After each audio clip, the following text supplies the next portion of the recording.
share with you the true history of the fall of humanity and the true origins of our solar system. This is not my information. This is not anybody's information. This is the true history of Mother Earth, and it was transcribed through by Asya Nadine in the book Voyagers 2. Shout out Asya Nadine. Why is this important? For there to be balance, the truth must be known, because the truth will set us free. And so this history has been hidden from history, from humanity for a long time through 3 memory wipes on original celestial human DNA, when they wipe the DNA through mutations, interbreeding, and specific events. The memory is also wiped. And so most of humanity has forgotten its roots, its origins, as well as its multi-dimensional wisdom. And so that's why I want to share this wisdom with you, because the truth will set us free. Approximately 560 million years ago on 5D Earth. It's referred to as Tara. So all these people talking about 5D, it was called Tara. Many ET races decided to create a master race of human beings, original celestial human beings, to serve as guardians of 5D Earth. So no, we did not evolve from apes. We were created as a master race, as guardians of 5D Earth Tara, with intention, with love, with deep purpose. So the harmonic universe 3, so that's dimension 7, 8, 9, above Tara, the Elohim, that's where that word comes from, were assigned as overseers to this master race. And this master race would carry the entire 12-strand DNA package.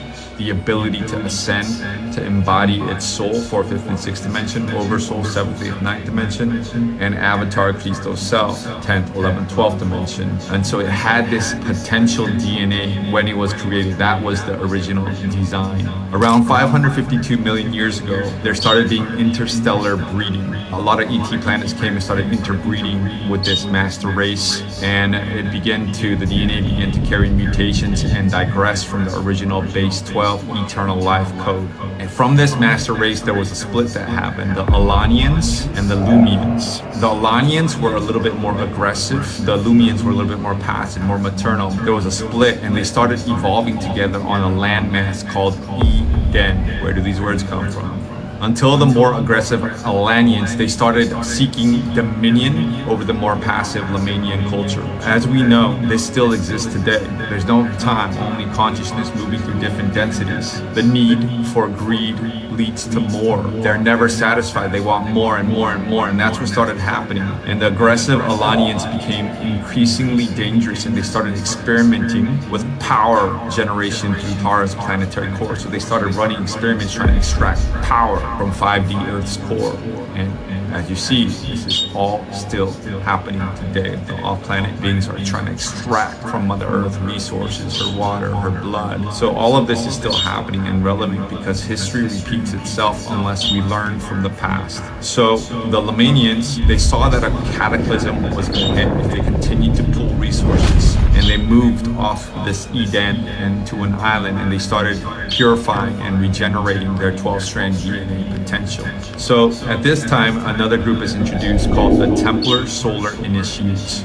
They were assigned as overseers of the Alanians, but this group took on a very patriarchal slant. They wanted power and energy, and so they started influencing their Alanians, and they started running subterranean grid technologies in order to conquer. So, as I said, they saw this, foreseeing this grid implosion that was going to happen. Many of them on the island evacuated to other star systems. And approximately 550 million years ago, the power-generated crystals deep underground in Alania exploded due to the Templar Solar Initiates' misuse of power. It created a chain reaction of implosions, and portions of planetary grids were blown apart and fragmented from the morphogenetic field of the planet. This caused pole reversal, and it ceased to rotate on its axis for a few days. A few of those surviving Taran races, they retreated underground, where a lot of them still exist. Because the portions of the energetic grid were ripped apart, Tara cannot continue its ascension process. The fields were blown apart, and it started to lose its energy.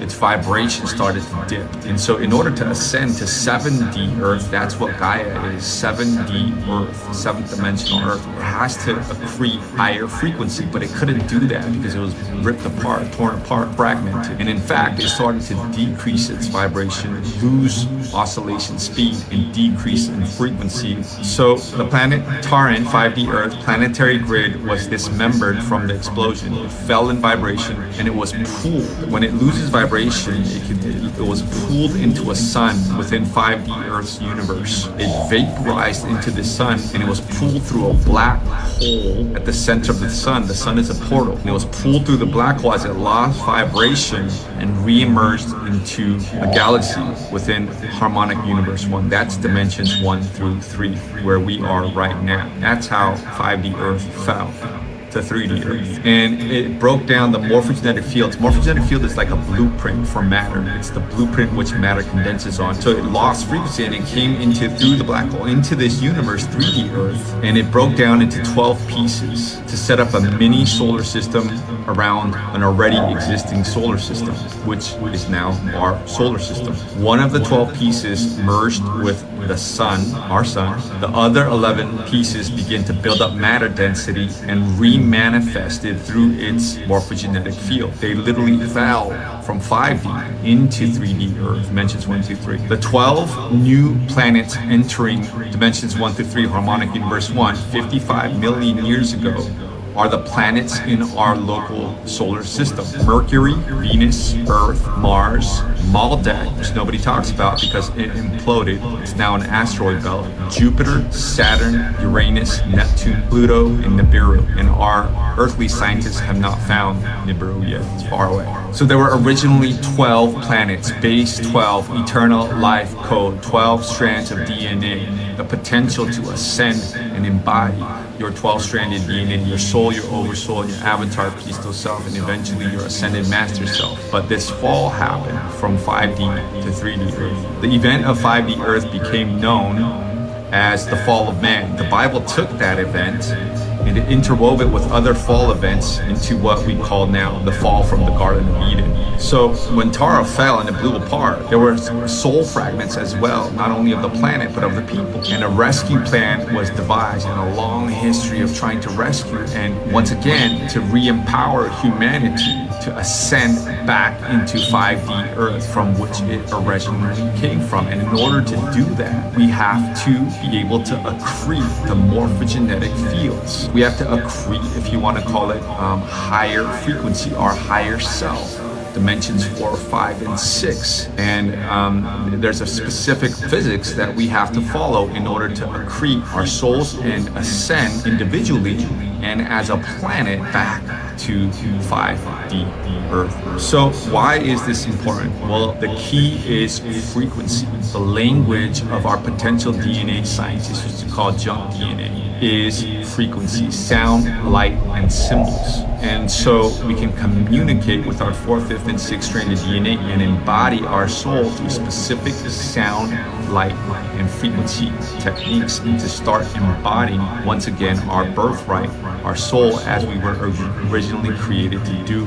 Now, as we start, human beings start accreting our soul, we start becoming less dense, we vibrate and oscillate into a higher level of frequency. Now, Mother Earth must do the same thing. For her to be able to go from 3D to 5D, then as we start, we're connected to the core of Mother Earth. When we decide to come to Mother Earth, there's a silver cord that connects us to the core of Mother Earth. We are here, we agreed to be here. And so what we can start doing is grid work. We can start doing mass meditations. We can start going to high frequency grid points on Mother Earth, where the brain of Mother Earth, what carries the electromagnetic ley lines, if you want to call it, where the ley lines intersect, and we can start dropping in our codes through techniques, sound, light, and symbols into the core of Mother Earth through the power of certain techniques. And as we do that, we start lifting the frequency of Mother Earth. Now, Mother Earth can reach a tipping point eventually, where if enough of us increase our frequency, embody our soul to a certain level and can hold that, and if a lot of us get together and do, on specific high frequency grid points and start dropping these codes into the core core of Mother Earth, then the frequency of the core of Mother Earth will lift the Schumann resonance, and then the ley lines of Mother Earth, the brain of Mother Earth, will start vibrating and oscillating this higher frequency, and Mother Earth will slowly start, if you want to say, increasing frequency, embodying her soul. And there's a very specific physics on if we can do this all simultaneously at a certain time, we can create a massive timeline shift into 5D Earth. Tara. Love, light, peace, and truth to all sentient beings.